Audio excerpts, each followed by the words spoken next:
Good morning, good evening, wherever you are. I'm Greg Daffner, president of APSCC, and I want to welcome you to the first APSCC Episode 1 webinar, COVID-19 Impact on Asian Satellite Operators. For those of you that don't know, APSCC stands for the Asia Pacific Satellite Communications Council, and we are the only pan-Asian pure-play outer space and satellite industry association. We are a nonprofit international members organization, and we depend on you to provide the goals and leadership for our association. So if you're not already a member, please join us. We are still planning our annual conference and exhibition for November 17th through 19th in Manila, the Philippines. But in recognition of the topic of today's webinar, the pandemic, we are still uncertain, and we'll keep you posted on whether we have to switch our conference, our live in-person conference, to an online conference.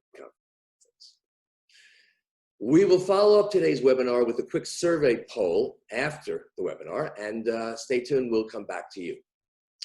As I mentioned, this is APSCC's first webinar, and we're aiming for either late this month or early July for our next webinar, whose planned topic will be a focus on new space. And now for today's webinar. I'm particularly interested in hearing about how satellites have supported critical infrastructure during the pandemic, and from a kind of personal perspective, how force majeure clauses in our contracts have been used to defeat those contracts during the pandemic. Our moderator today is Christopher Baugh, founder and president of NSR. Chris leads all of NSR's multi-client research and single client projects, and he has led literally hundreds of client engagements around the world. I've known Chris for many years, and he is terrific. Take it away, Chris.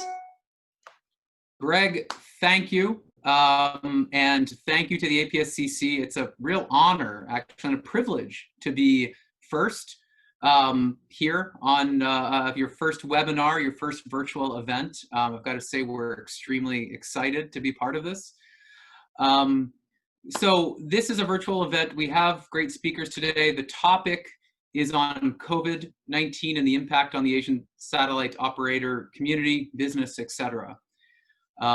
This is a profound period, profound point in time with the impact of COVID-19 on every business, arguably, on the entire sort of global economy. But we want to focus specifically on the satellite impact, and we know there has been an impact. I'll first introduce the speakers. We're going to have a lively discussion. I've already been promised by my speakers, who I know well, that they're going to have some playful banter. But let me introduce the first of all the speakers. Baozhong, who is the Executive Vice President of APT Satellite, joining us back again. Thank you. Hi.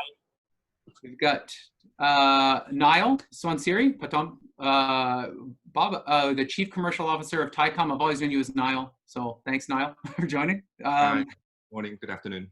Good morning. Christian Patouraux, who is the CEO and founder of Kacific. Christian, welcome. Thank you. Hello, everybody. All right, so we're going to go interactive right off the top, folks. And the first thing we're going to do is a poll question. I think our leaders of the APSCC think this is, and I agree, a good idea to gauge your input as audience members. If the APSCC folks could put up the first poll, please, and we're going to leave this open throughout the session. Is that available? Or maybe we might need to come back to that. I don't know. Maybe some technical issues. Maybe, don't know. Let's not waste any more time. Gentlemen, let's get into the meat of this now. You all are part of or lead satellite operators in the Asia Pacific region. I'm assuming you all have faced an impact from COVID-19. So what I want to do is divide up this first section of the discussion into really three key parts. First of all, what is the impact to date? How are you facing an impact to date? Number one. Two is then the reaction of how your companies are dealing with it. And then we're going to look into the future as our part three, and then we're going to open it up a bit. So I'll start with you, Christian, because you're biggest in my screen now. So you'll take the first question. Impact to date. And let's go back arguably whenever this started, and there are lots of arguments about when it actually started, but let's just go to the end of February, right before the satellite show in DC, and the world just kind of fell off a cliff. How has business, what has been the impact in the last 2.5 to 3 months? Well, thank you, Chris, and thanks for inviting me to this panel. It's actually interesting because Kacific really took life on the 1st of March, because Kacific 1 became commercially available only on the 1st of March. So end of February meant an interim service that we were running for the last 3 years. We had some KU band that we were offering, but let's not really talk about that. Let's talk about our business, our end goal, which has always been Kacific 1. And so for the whole life of Kacific so far, we've lived through COVID. I mean, there's not been a life before that. So it's hard for us to make a difference. But I guess we can try to discriminate really how life would have been without it and how life is today. And I think there are opposing forces on the market that we observe. Let's start with the good forces. There's obviously more demand than there would have been without COVID. We are a broadband operator, but I'm sure a broadcast operator would see the same. People stay at home, they need entertainment, and employees, staff are also working from home. So there is more demand for online services, for internet generally, and it's spot on our alley. So demand is through the roof. We have huge demand, much more than we had anticipated.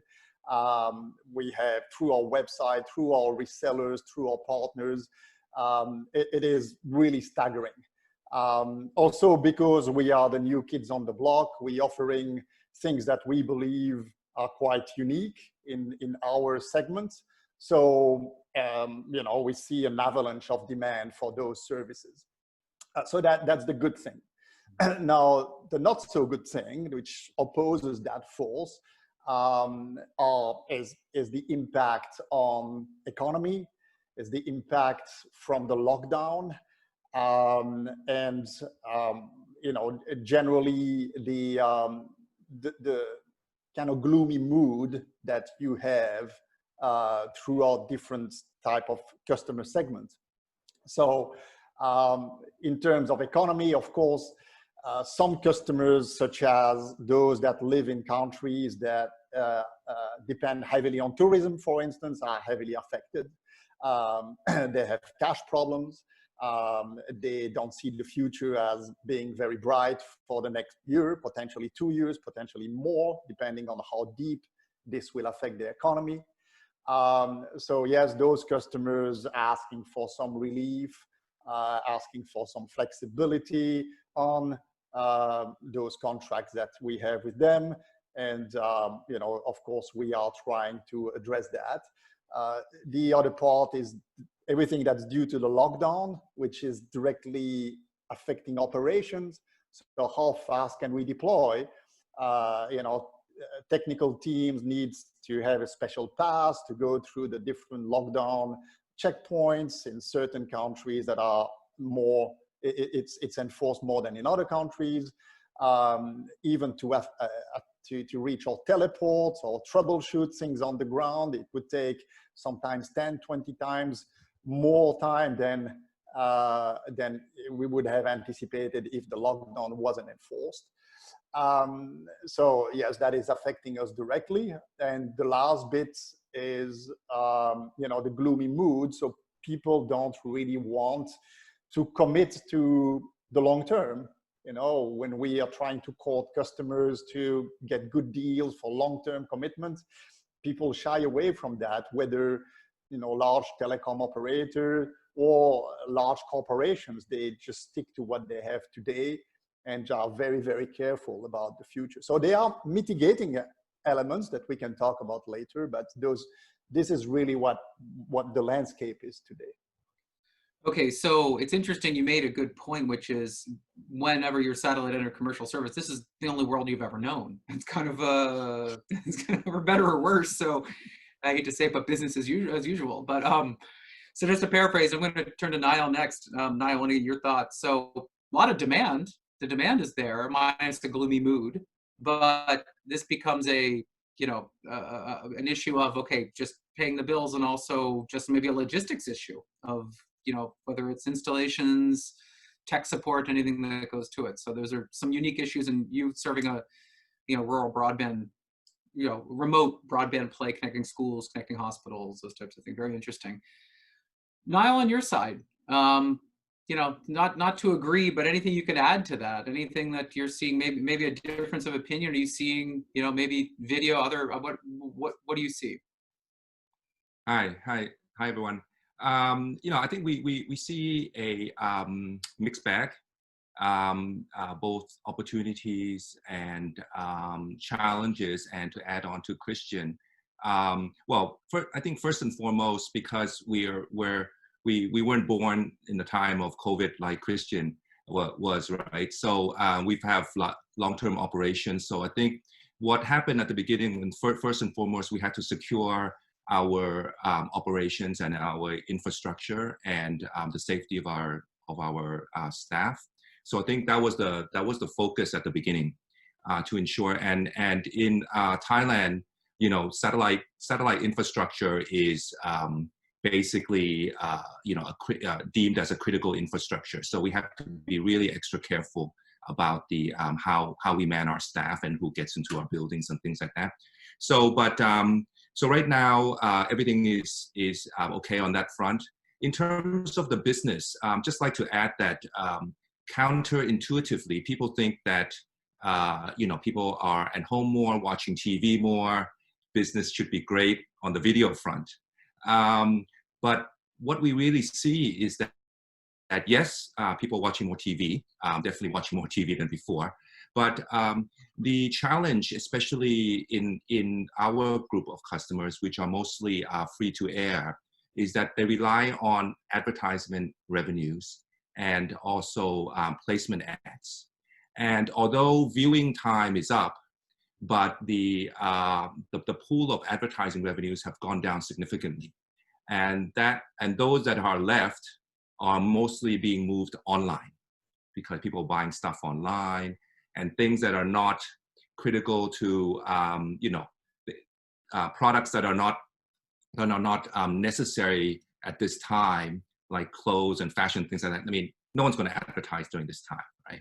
So we our customers have seen an impact on lost revenues, which basically dominoes to the satellite operator and to their ability, to make the payments and things like that. So we see some of that impact. On the flip side, obviously on our broadband business, just like Christian, we have seen an uptick in broadband demand, definitely. But it depends on where, because we see a big increase in the demand on the residential side, but at the same time, we see less demand on the corporate side, obviously because no one's at the office during that time. So it's a bit of a mixed bag. It's a bit of a shift in the demand. So that's what we see. In terms of lockdown, I think obviously we have projects that are in the pipeline that have been affected due to deployment issues.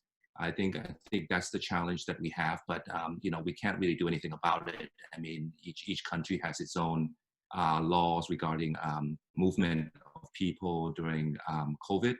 But I think at the same time, one of the things I'm not sure if everybody else also agrees is that our industry is mostly a B2B business, and especially in Asia, in a B2B business. I mean, Zoom is great, technology is great, but at one stage, it doesn't replace face-to-face meetings, and a lot of our customers still prefer the face-to-face meetings to get things done, and obviously that has been affected.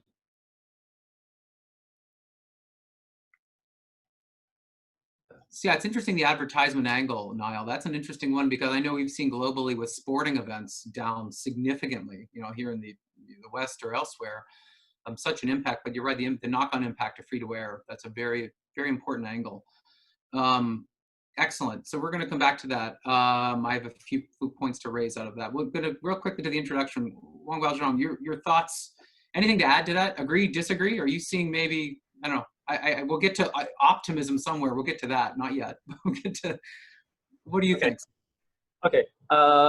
Certainly, like others, we are heavily affected by the COVID-19 in the following ways, and some of the customer delayed their deployment of the project networks, and also customers had some budget cut, and also a request for deferred payment, and also you know, some big guys in the industry has already you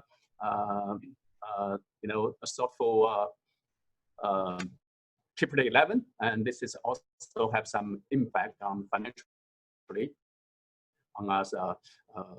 You know, we are both creditors to Speakers and the Intelsat, and also the government budget is also cut. So we are heavily affected by the government budget down. So that is, and also internally, we are facing the same problem of unable to travel, to talk to the customers. I agree with Nile that Zoom is a good tool, but cannot replace completely the face-to-face meeting, because our business is mainly, the business is based on mutual trust. If you only face somebody which you do not know very well, or you do not have some direct contact, then that's something. But in our industry, I still believe that the oversupply is affecting the industry more, or the business more than the COVID-19.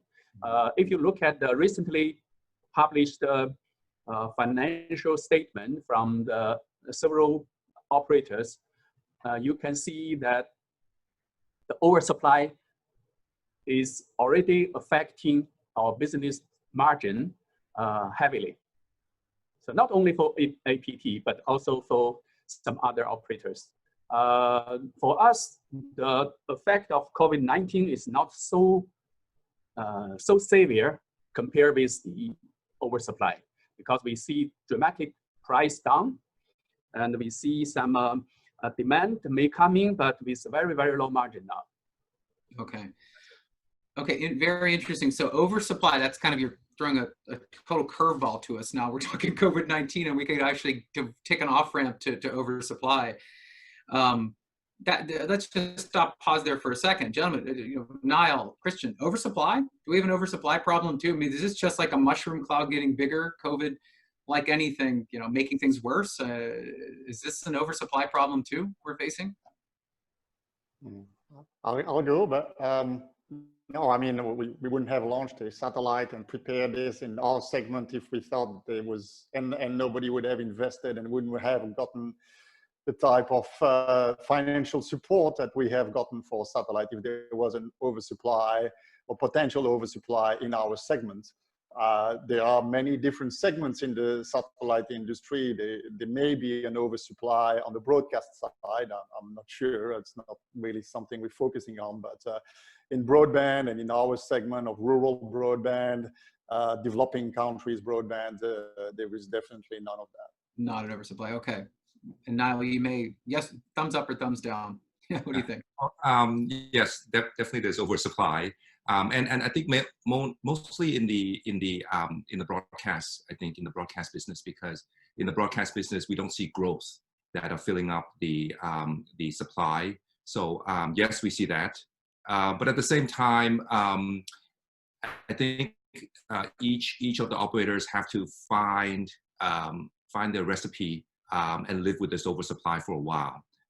Like for us, we not only try to just focus on the business of leasing transponders, but we're trying to do more managed service, sort of end-to-end stuff to compensate for the the low margin of the transponders. Yeah, managed services are a very popular technique, right, to get away from raw bandwidth, and I think that's a good move. So I guess what I heard from you all have had an impact on some level, depending what segment you're in. So that's the impact to date. We've all been facing this. We've all been facing customers who maybe they're not able, they want to defer payments, logistics problems. So that's an issue we're facing with now. I want to go to each of your companies. Nile, again, whoever's in biggest on my screen, I go to them first, and you're going to go to you first. Your company specifically, how have you, are you having your customers who are at the force majeure, they're coming in and renegotiating, clauses or using clauses in their contracts to renegotiate terms? Are you facing that today? And what implementation, what factors are you putting in place? Are you cutting investment? Are you becoming more operationally sound? What is it that you're doing as a company? And really, what does that horizon look like now with investment, with strategy, with everything into the future? How are you dealing with this today into the near term, I guess, as a company? Okay. Yeah, there's a lot there. I think basically the customers that we have at the moment, yes, we have to manage and to ensure that especially our strategic customers are survive. So we have to work together with them. But the impact of COVID certainly to date has not been significantly impacted our business operations. I can say that. But moving forward, I think looking at the opportunities and investment, one of the things that we see is the lead role of governments in handling, because of the economy is tanking everywhere. So the government spending, from what we see, have now increased, or not increased, but focused on areas of the economy to help boost to help boost the GDP. So therefore, our focus basically is to see which areas that us satellite operators or Thaicom can play in providing services that meet the budget and the requirements of the government. Like for example, online learning is definitely will not go away. Actually, I think it could be the new norm to a certain extent all over the world. And this crisis, what we have seen is that the people in the city, the kids in the city, they have no problems. They got laptops, they got iPads, they got everything ready to, I mean, they might be frustrated, they're at home, but they can get their education somehow. But what is quite sad is that in the rural areas, they don't even have, some kids don't have mobile phones even, let alone a big screen for education, and they're missing out on the education that others are doing. So I think there's a lot of focus to address this issue in a lot of governments. The online learning, the e-health issues of trying to get healthcare out into the rural areas. So we see that as an opportunity for us to work in partnership with government agencies to deploy the service, because of course, obviously satellite's good for rural areas, right? So I think that's the long-term focus that we will be working on. Okay, and that's interesting. I think you're probably talking Christian's language. I saw him nodding a few times. I mean, this is the great need, right? And it's kind of almost as if COVID brought all of this to the forefront of so much more than ever. Nobody's traveling, and that remote connectivity need, and what satellite does so well. So I assume, Christian, you're shaking. You're agreeing, I assume. Yeah, no, absolutely. We've seen that the isolation has been exacerbated by the lockdown, and governments that were probably overlooking that for quite some time are now really focused on that. They're realizing that they don't necessarily have a grip on the entire country, especially in remote areas. They don't necessarily know what's going on if they don't have a physical ability to go there or to have travels to and from those remote locations. So they have then put their focus on connecting these places and being able to communicate with them. And yeah, so totally in line with Nile on that front. Government have stepped in, sometime in a kind of a piecemeal approach on certain province or trying to extinguish certain fires in their country, depending on their ability to put together a countrywide plan or not. And sometimes in a more systematic approach where they want to take control of their entire country, and they just want to roll out a massive plan to connect many remote areas. So yes, we are in advanced stages with many governments to connect many facilities such as schools, such as hospital, which is the vocation and the vision of Kacific when I first started the company. So it's really resonating very well with the market at this moment. And health has always been high on our agenda. So the service that we have is something that addresses the current times very well.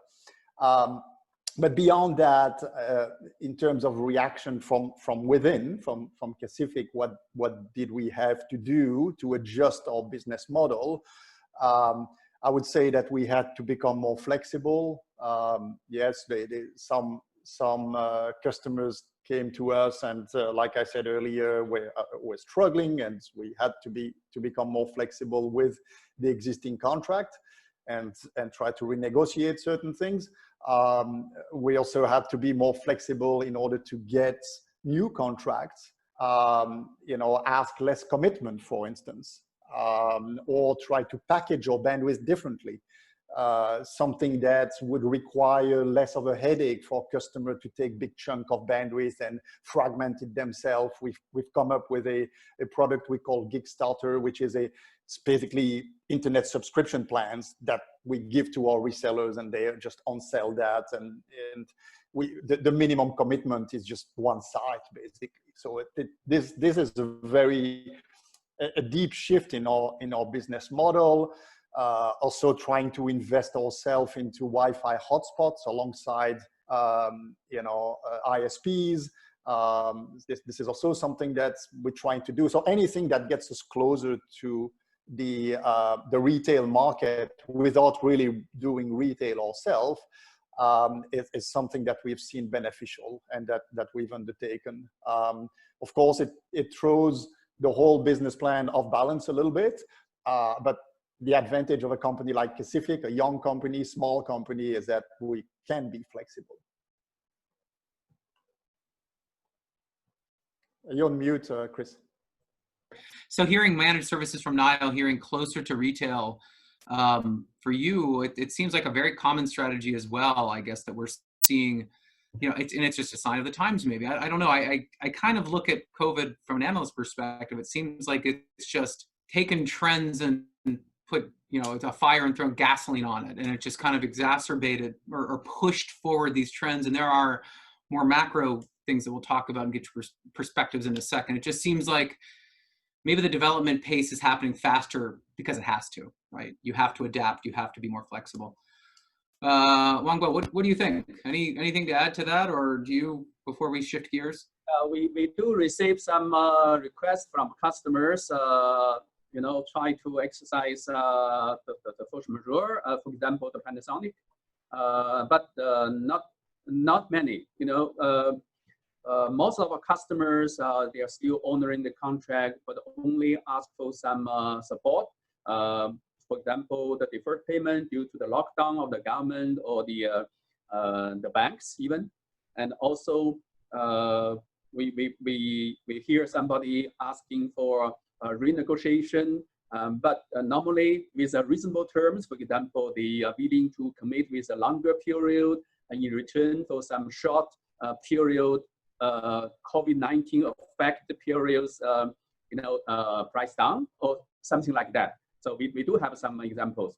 But generally speaking, the business operations are still going smoothly, except in the oil rigs and in-flight connectivity or maritimes, and the other areas are working pretty well. So this is something. And also, the company's strategy is also tailor-made for the customers. And since maybe you also know, Upstart is one of the companies has the best financial conditions. So that allows us to provide some support financially to some of the clients in difficulty. So this is also our advantages. And this is actually what we are considering or already doing. Okay, interesting. Now you mentioned, in-flight connectivity and cruise. So I want to talk a bit about, so we did a poll, we did a survey you may have seen back in April, and obviously everybody's perspective was passenger, cruise, business, the in-flight connectivity business, and we know it. Nobody's flying, nobody's taking cruises, and that's a huge consumer of satellite bandwidth. And I think a lot of companies in Europe, US, others really heavily impacted by it. There's an overhang there, obviously, globally, but I'm wondering if I could ask you all, gentlemen, if you think about the Asian satellite operator community, has it been as impacted, more impacted, less impacted than either global operators or other regionals in other regions? So how has this region fared relative to, because maybe, again, cruise is a thing in Asia, of course, so is in-flight connectivity, but I'm just wondering, are we all in about the same boat here, or is Asia maybe a bit more resilient because of national operators? I'm just wondering, is there any kind, how would you to the average layman, how would you explain that? Asia versus the rest of the satellite operator community? Huang, go. Oh, you're on mute. No. Maybe I can say something on that. I believe the European countries and American countries airlines have more troubles due to the COVID-19. I mean, only focus on the IFC services related with satellite. Okay, not generally the airline services is pretty in a pretty bad situation. But talking about the IFC services, simply due to the deployment in Asia is not so much compared with the European airlines. So I believe that the effect for the Asian operators is less. Okay, so that's a positive. So less because there's not that, it hadn't developed as quickly as it had in the US, Europe, and et cetera. Okay. My opinion, yeah.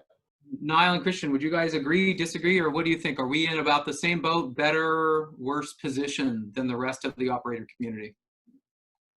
I'll give it a go. This is a hard question. I think at least, I think probably better or about the same, but not worse than the rest of the world. I think. I think for the reason why is because when you're not so big, you basically focus on your core markets and your core customers. If those core markets and core customers are still intact, then you're okay, Mm-hmm. So, and I think if the big operators are in expansion mode, and I think the financial position is also very important, as what Huang was saying as well. That we have a quite a strong financial position in that we don't have much debt, and we've always operated that way for a long time. So in times of crisis, when you don't put on debt, this is when it pays off.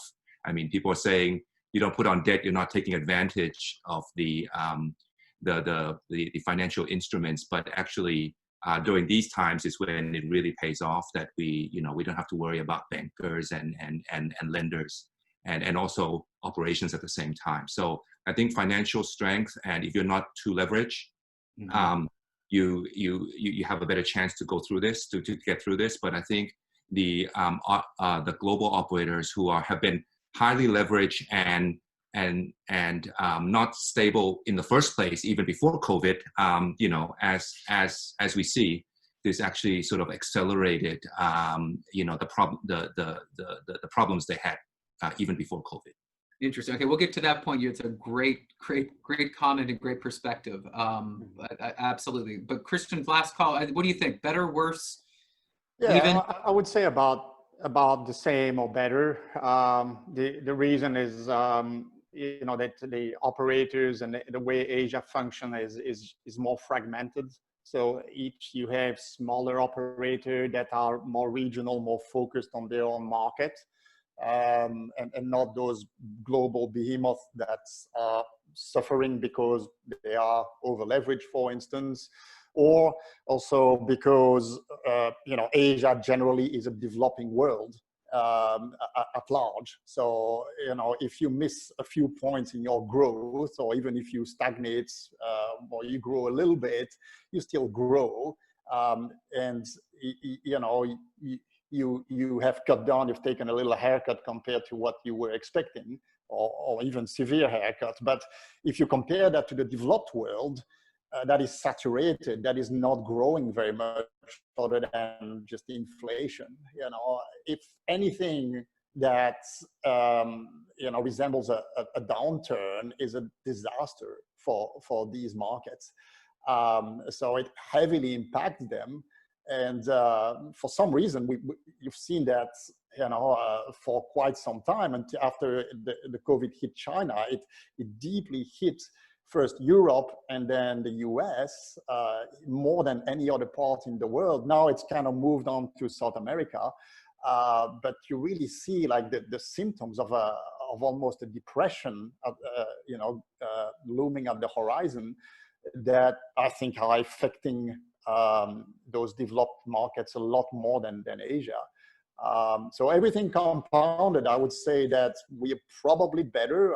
I'm not operating in Europe or the US or other parts of the world to know it, but from what I see, I think we're doing better, or at least the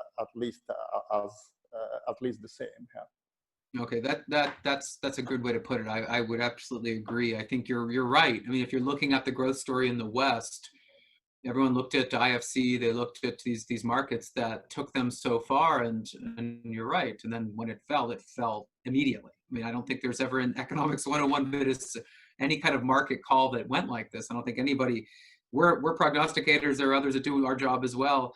Nobody predicted this. And it's kind of, maybe, again, talking now industry developments, gentlemen. So you mentioned Nile, this whole point of some companies who were teetering probably before this even happened, and kind of looking at, and I could we'll just name names, Intelsat, Speedcast, OneWeb, others that just lost investment like Phasor. Those are probably the most high-vis one. There are some other new space companies or emerging space companies that have exited.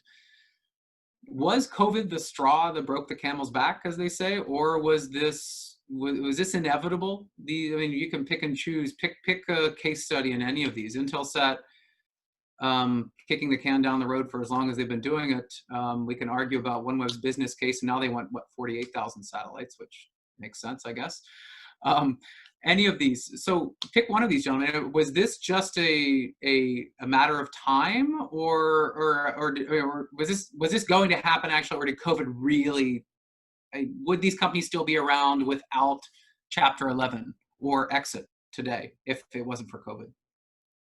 What do you think? Well, I think it's definitely those went Chapter 11, definitely not because of COVID, not only because of COVID, for sure, but the percentage of how much COVID have impacted or accelerated the process. I think there is some merit in that. They could have dragged on for a while longer. So basically, this has obviously for people outside the industry, because they're quite high-profile names, they actually rattle the confidence of our industry as a whole. But I think we have communicated and followed these events, I think as such as everybody else in the industry, closely for quite a while now. So are we surprised? Not really. Not surprised that it happened. So and I think we're quite lucky that we communicated to our stakeholders, on a regular basis, what's happening in the industry and the risk of these projects. So it wasn't a big surprise, but it has definitely for outsiders rattled the confidence of new investments in this field in the future, at least in the short term.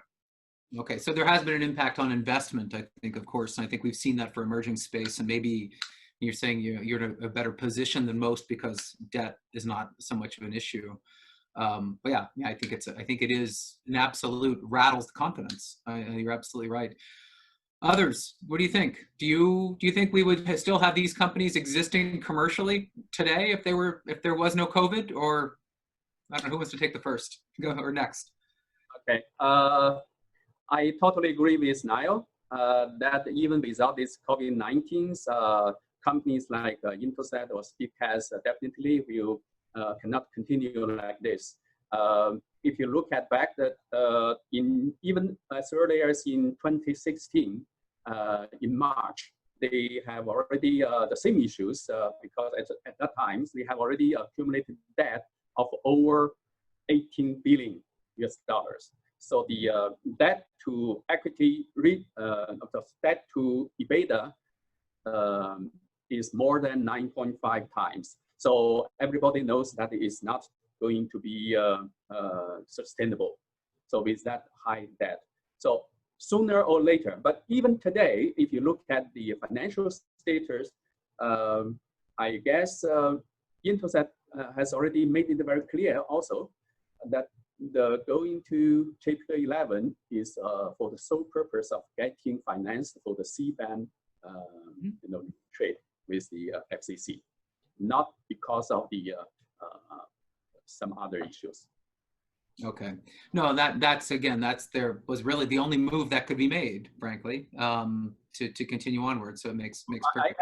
I have to add another thing. If you look at the industry, so every operators that was invested heavily by the private equity funds had the same problem. First, they take the money. Second, they increase quickly the debts and issue some junk bonds, and finally go to Chapter 11. So if we want to keep the industry in a healthy condition, so more probably the shareholders or the companies should consider carefully whether you need that much private equity investment. Private equity, yes, and I think I knew you would say that. Yeah, Christian, anything to add on that? You must have an opinion. Well, yes, I do. Of course, we're very close to either as competitor or potential customer of ours, of those three companies. So first of all, what I want to say is that it is very unfortunate. It dents our industry deeply.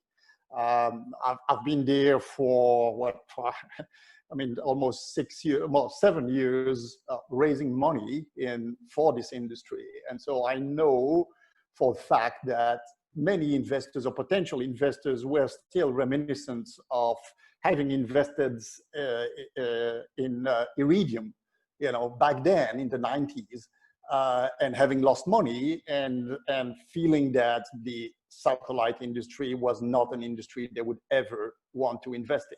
So with those bankruptcies, we are losing potential investors, potential capital in future capital in our industry for future startups, for us to raise money in the future, as we may all want to.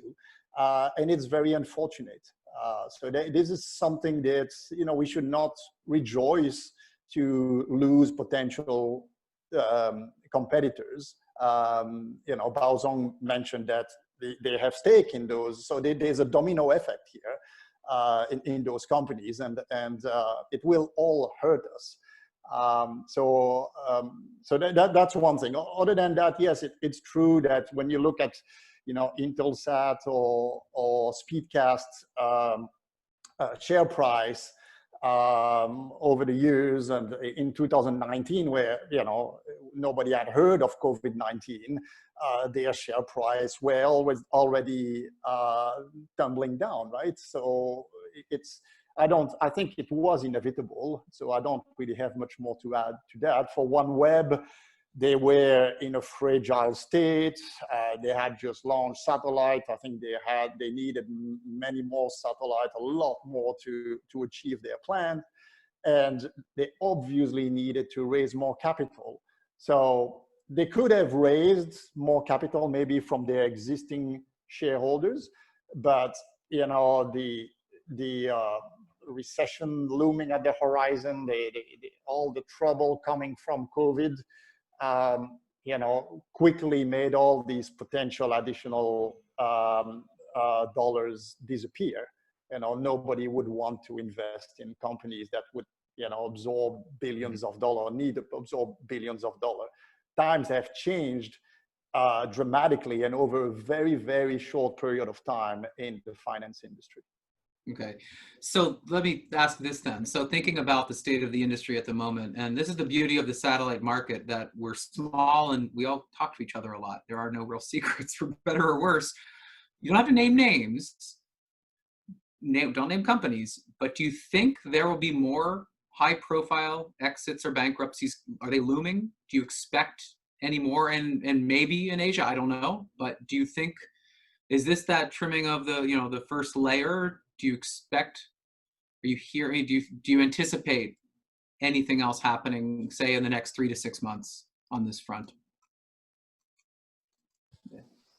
Okay, so go ahead, Nile. Oh, sorry, Christian. Yeah, if you know, the satellite operators in Asia, you know, a lot of them are regional or country based, and that's where they started. Even though they're, you know, a full-fledged company, but they do have other missions, like more national missions. So no matter what happens for those satellite operators, I think it's of national strategic value. So I don't think those will go. Shareholders might change, things like that, but they will continue on because you know, in the name of national security and having your own national satellite, I think it's important for many countries in Asia.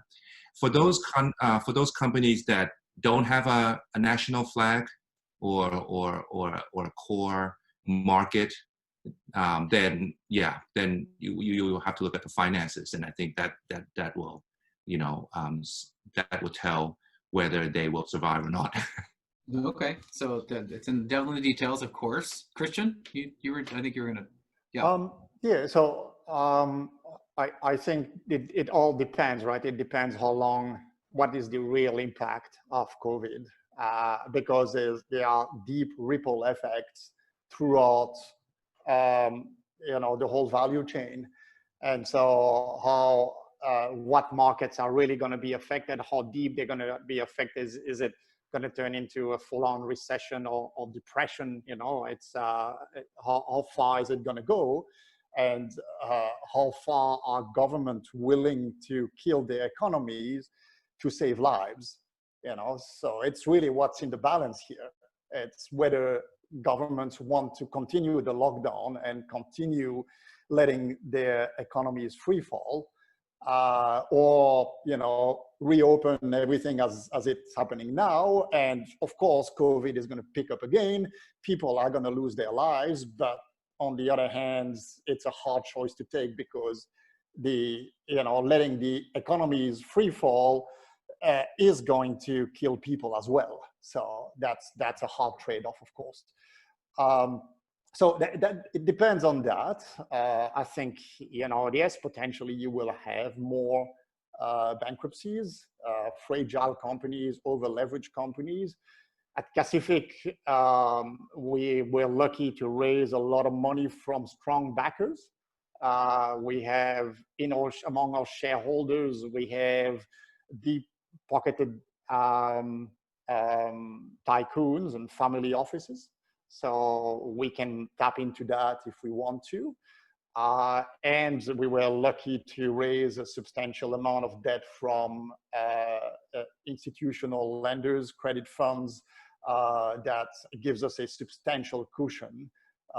So, you know, even in the worst case scenarios that we have forecast, we have a sufficient amount of cash.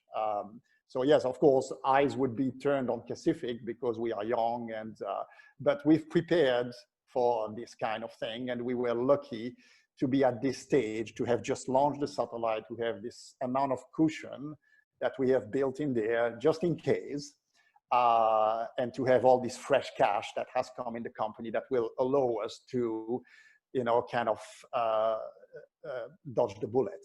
So that's good, but others may not be in that stage, you know, and, you know, in a sense, you know, it may create a vacuum or so, because all these bankruptcies, when I said that they're bad for the industry, of course, they create a vacuum of supply, because, you know, those people are going to go away. And, you know, the survivors will inherit the earth, and opportunities will grow from that. So. No, fair enough. Good points. And I think that that's, again, a natural market evolution, hastened or not by COVID. Baozhong, anything else on this? You're not a shy predictor. What do you think? I agree with both of them. COVID-19's impact on our industry is too early to say how deep it will affect the industry. We still need to wait and see, but it will affect industry in two folds mainly. One is how the satellite-based consumer business will grow based on the you know, the SOHO or the home office business model. But on the other hand, and how the government of each country will view the importance or strategic position of the satellite-related projects. So probably they will have some more urgent project to, you know, to do. Therefore, given the impact, and that will be given the impact of the COVID-19, it's quite significant negatively. Yeah, and I've heard from I think all of you, government. It keeps coming back to government. If, again, for the most dire situations, here we are with government. Here, I'm thinking here, and I mentioned constellations and all of the filings at the FCC in the last week or two. If you've been following the global news, all around rural subsidies, it's governments subsidizing directly or indirectly the business. And frankly, that seems to be arguably, whether it's national government supporting their own operator or, you know, the constellations business, which still, that's a totally different webinar. So maybe we'll do that another time. It's just a fascinating time, because it's now we're all looking at governments to really, whether, you know, national, international, lead the way. And that's a very interesting perspective. So I think that's across the board, you know, whether it's, you know, payments to individuals, businesses, et cetera. We don't have a whole lot of time left, unfortunately. I think we have a shy group today. Questions. We have questions, a question interface on the Zoom link here. So please ask away. And we also have a poll, which has been maybe sitting in the bottom of your screen as it has mine, and we want to gauge your impact of all of you. We have a good audience today. The question is, how has COVID-19 affected your business? The responses range from significant negative impact, somewhat negative impact, neutral, balanced impact, somewhat positive, and significant positive. And as I told the APSCC organizers, I want to know whoever answers that last question, because they're going to be, I'm going to knock on their door. So please, if you could respond to the survey, we're going to show the results, I think, before the end. But Jenna, I'll turn to there is a question here. I haven't screened it, but let's go ahead. How is the health of the Asian industry being affected by regulatory pressure? And it says clearly one of the major factors in Intelsat's collapse was the FCC's decision on C-band frequencies. Regulatory pressure. Is there regulatory pressure you're facing? Are you anticipating maybe it's around? We've talked in APSCC in the past, a big topic was C-band in Nile and Thailand and elsewhere. You know, we've talked about C-band. Is there regulatory pressure that you're enduring or facing right now that could have an impact on the business, maybe around spectrum? I don't know. I can go for that. We do in some markets. Fortunately, we are heavily hedged across many markets. We cover 25 countries.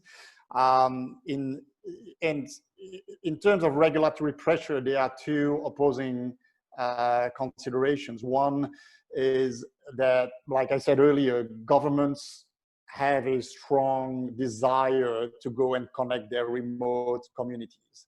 So, you know, governments will look at satellites to do that, especially our type of broadband satellite with the right price, etc., the right level of access. On the other hand, governments are trying to protect their national assets and their national investments. So in some cases, they want to protect their investments in undersea cable, for instance. And so we see that in some countries, we have regulatory pressure, especially those countries that don't have a very clear demarcation between the regulator and, say, the pension fund that has invested in these telecom infrastructure, to put pressure on satellites or to put pressure on any kind of new technology to make sure that you know, the markets, especially in these times where the money is scarce and you know, some of those countries are struggling and don't have enough cash, remains focused and directed to their national investments. So we do have, I can think of 3 countries that are practicing that, and potentially another 2 countries that are on the way of trying to do this as well. So potentially 5 out of 25 countries that putting pressure on the regulator to prevent penetration of satellite at large, to protect their national investment in mainly. Interesting. Okay, so protecting interests above all, pretty much in some of those markets. Absolutely, the domestic. Nile, Baozhong, regulatory impact. Well, I think in Thailand, I mean, from the effect of COVID, I don't think there is an effect of regulatory pressure because of COVID. In Thailand, we have, in the past couple of years, Thailand has entered into a regulatory reform in terms of shifting the organization that is responsible for all satellite licenses from the ministry to basically a NBTC, which is equivalent to an FCC maybe in the US. So it's an independent regulatory body. So that they're still going along as per their process and their plan, and their plan is to have a more open, competitive environment and more choices for the country. So I mean, we understand that, and we have been prepared for that for the past few years. So hasn't really changed that much in terms of the regulatory path that it's taken. From the government perspective, though, is that we will see many more projects focusing on digital infrastructure and the digital economy, and I think that is we see that as an opportunity. And you know, we're all, I think all industries are affected by COVID, but I think we should be quite fortunate that we're in the infrastructure side of things. I mean, I wouldn't want to be in the automotive or the tourism industry at the moment, right? So I think relatively, I think we're in a stronger position than most to take advantage of you know, what they call the new normal. The new normal. Okay. Huang, what? Okay. we have discussed many times in many occasions about the regulatory issues in each country, especially in Asia. So the answer is remain the same. The industry is heavily affected by the regulatory issues in each country, especially the entry barrier or the spectrum allocation or some others, you know. And I noticed in the bracket that about the Intelsat collapse, but I have a different opinion. The collapse of Intelsat may not so much related with the regulatory issue. Even the FCC decided to take back some of the spectrums. I don't think this is the key issue for Intelsat to go to 88811. Interesting. Okay, fair enough. So again, depends. Impact is mixed, but again, it's one of these things. I mean, depending on what regulatory aspect, if it's market access, if it's spectrum, if it's, I mean, it's a very, again, another complete webinar we could touch on. Don't have a ton of time left. I want to ask one quick question, all of you. And again, I'm sorry this is a quick question, but it came up and I think it's a good one. Upcoming LEO constellations. Is there a role to play in Asia? Are you confident that we're seeing all of this activity happening more and more so, and Starlink launching again tomorrow? We're seeing more activity, you know, progress with Telesat, others that are out there, and of course China as well, launching constellations, you know, that I think have direct relevance here. Short answer, please. Is there an impact? Do you anticipate an impact? Christian, you unmuted first, so what do you think? Well, not in our segment, definitely. I mean, to keep the answer short, I haven't seen a business plan that would allow them to compete with our level of pricing and with our level of access. You know, ground systems are still very expensive, phased array at like $30,000 plus. So whereas, you know, we're selling our terminals at, you know, around $500 per side. So they can't access our market. Maybe in other segments, maybe in mobility, etc., but not in our segment. Okay, not an impact. Anyone else want to jump on that? But we're keeping a close eye on that, and I think it'll be a complementary service. It won't. I don't think it will totally wipe out the type of traditional service that we have for broadband, but it'll be more complementary. And you know, we keep an open mind, and we're always open to partnerships, even with those future LEO constellation, because I think it's complementary. They have the technology, the investment, and the global reach. But as everybody knows, in Asia, just because it's up there doesn't mean that you can sell it, right? So I think you still need foot on the ground, and you still need the low tech work to be able to provide the service. So I think we can complement that for any future service that may come in Asia. Now you have experience on that front. I know that for sure. That's you know, the market access is everything. So last one, Baozhong, anything on the LEO constellations? I know we've had this debate. Has your view changed? Has your view changed? Okay, I think without the government contract, none of the constellations will be financially successful. But it will have a great impact on the traditional conventional satellite operators, or let's say geo operators, because the capacity is there, and even financially they are failure, but you know, the competition is still getting worse. Okay, impact. Okay, so again, the jury is still out, as they say. I think if I could paraphrase all of your answers. The poll results are up. If you see them, I think you can. And to be honest, I'm not surprised. 3/4 of you, 75%, significant or somewhat negative. The biggest one was, of course, more than half of you, somewhat negative. So your business isn't all bad. Neutral is 16%, somewhat positive, 8%. And remarkably, 2% of you have had a significant positive, cheeky people, I think, significant positive impact on our business. That's again, maybe an outlier. But again, I think we're all in the same boat, so to speak, if you track that 75% off the top. Last question, gentlemen. I think we're at the top here, and I think we're going to get the boot. The new normal. I heard that term, the new normal.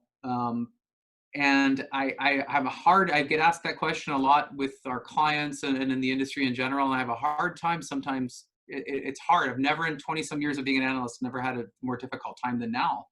It's easy to predict a dip than when it comes back up. But what is the industry as a whole? What's it going to look like? What is this new normal that we're entering in? Is this an era where, as I heard you going down to the retail managed services, is that the game? It's heavily reliant on government subsidization or support. What is the industry? I mean, make a bold prediction or just anything, just your last final statement here in the last 30 seconds. What do you think the new normal is? And I'll start with you, Baozhong. What do you think? Oh, you're on mute. There you go. Yeah. Okay, I'm still optimistic for the industry as a whole, but some will disappear inevitably. But generally, the future is still bright.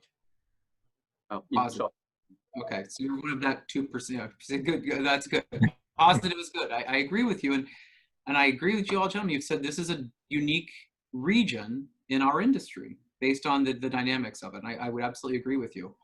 Nile, please, final comments. I think my guess will be that, especially in our region, that most will be more focused on their core markets and their core strengths, rather than heavily expand and conquer the world type of scenario. So mostly more inward focus and more doing business in a more end-to-end comprehensive sort of way, but in the market that you have strength in. So I think it's more than that, rather than the expansion mode. Okay, understood. That's fair enough. And lastly, Christian. I think the world will adjust. The world has been in a state of shock in the first month. I guess the month of April was pretty horrible. March was leading on to that, but in Asia, really, it took the full blow in April.